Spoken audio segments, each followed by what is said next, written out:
Now more of my exclusive interview earlier this evening with Vice President Mike Pence at the White House. We learned not to trust polls all that much back in the 2016 election, but much of the media just cannot stop obsessing about the president's relatively low popularity. So I asked the vice president if the tax reform triumph will lift the president's approval rating. Why do you think the president's numbers are where they are? Again, all polls, not just one, including Fox's poll, he's in the 30s. That's the lowest point of any president at this point in his first term.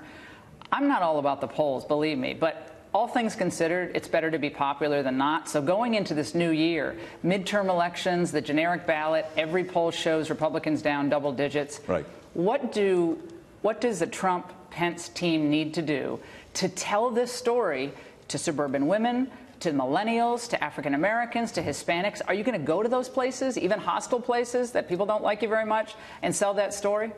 Well, first, let me say, one of the enduring lessons for me of election 2016 was don't believe the polls. I don't remember a poll that had us anywhere close to winning, and President Trump won a historic victory. And so we're skeptical about what the poll numbers are. You saw with the turnout in the Alabama race. Let me take your point. I think if the president was sitting here, what he would say to you is, we're just going to keep delivering. Mm-hmm. They're going to keep talking. They're going to keep resisting. We're going to keep delivering. And as the American people see us with a stronger America at home and abroad, a safer America. I mean, think about the progress on the international stage in the last year alone. Our NATO allies are contributing as never before. North Korea's been isolated. We've put Iran on notice and pulled out and not certified the Iran nuclear deal. And the ISIS caliphate has collapsed. We've actually taken in Raqqa, we've taken back what the capital of their so-called caliphate was, thanks to the courage of our armed forces and the leadership of our commander-in-chief. We've made incredible progress. That's why I asked the question about the polls. That is an unbelievable record in 1 year. By any standard, if people are being objective. But the media, the establishment media, doesn't want to give a shred of credit to this administration. And many of them are actually crediting the Obama administration for the economy, believe it or not. So they're getting credit. So getting those numbers up, I know you don't believe in the polls, but you don't think that's important in the midterms with these critical Senate races, given you got a lot of people who want President Trump to resign. You got a building movement to investigate him on sexual harassment allegations in the Senate and the House. Don't you guys need that House and Senate majority? Yeah, well, let me be clear. I'm skeptical about what the poll numbers are.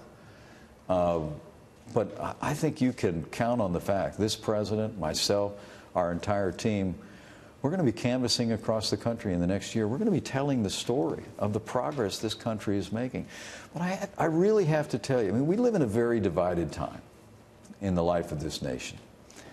And I think the president and I truly believe that being in the most powerful economy in the world that only grew by 1.8% every year on average for the last 8 years has created a level of frustration. When the president coined that phrase, the forgotten men and women of America, he tapped into a frustration the American people were feeling, that they knew it could be better. They knew the economy could be stronger. They knew we could be standing again and commanding the respect of nations around the world. We just needed new leadership to do it. And I truly do believe that as we go forward, and we tell that story and the American people see those results, I think we're going to see some of this division in the country begin to wilt away as we see economic opportunities, wages begin to rise, our military standing tall and standing strong again. Have you been interviewed by the Mueller team? I have not. No. Yeah, this has been I think over the last month or so, it has been demonstrated that key members of this investigation are loyalists of either the Obama administration and or Hillary Clinton. Knowing what you know and probably what you've seen about some of these investigators who are still working in this office, do you have faith that this will be a fair and impartial investigation going forward? Well, let me say we're fully cooperating with the special counsel, and we'll continue to. But I have to tell you, it's just not been a focus of mine or of this president. I think the reason you saw us pass the largest tax cut in American history, I think the reason you've seen the progress of a stronger and more prosperous America at home and abroad is because whatever Washington, D.C. has been focused on, this president, myself, our entire administration have been focused on where the American people are focused. And so we'll let the special counsel do their job and continue to cooperate. You surprised they took all those emails, those transition emails? We're going to continue to focus on our job, and I think that's exactly what the American people want us to do. But it does take up time because you have to do document production. You have to consult with counsel. I mean, a lot of people in the White House, they have to hire lawyers. And I mean, I remember working in the White House as a young 20-something in this building, and I mean, I didn't have to hire a lawyer, thank God, but that must not be very fun. And a lot of Republicans think this investigation is proceeding in an unfair manner because of the types of investigators that are on staff. And it continues to be a problem for a lot of people. I can just tell you and your viewers that we're just going to continue to cooperate. But they should know we're going to continue to stay right focused where they want. When I'm traveling around this country, I got to tell you, in this, again, present company accepted, when you're traveling around the country, people are sticking their hand out, shaking their hand, saying, thanks for what you're doing for the military. Tell the president thanks for what he's doing standing with law enforcement.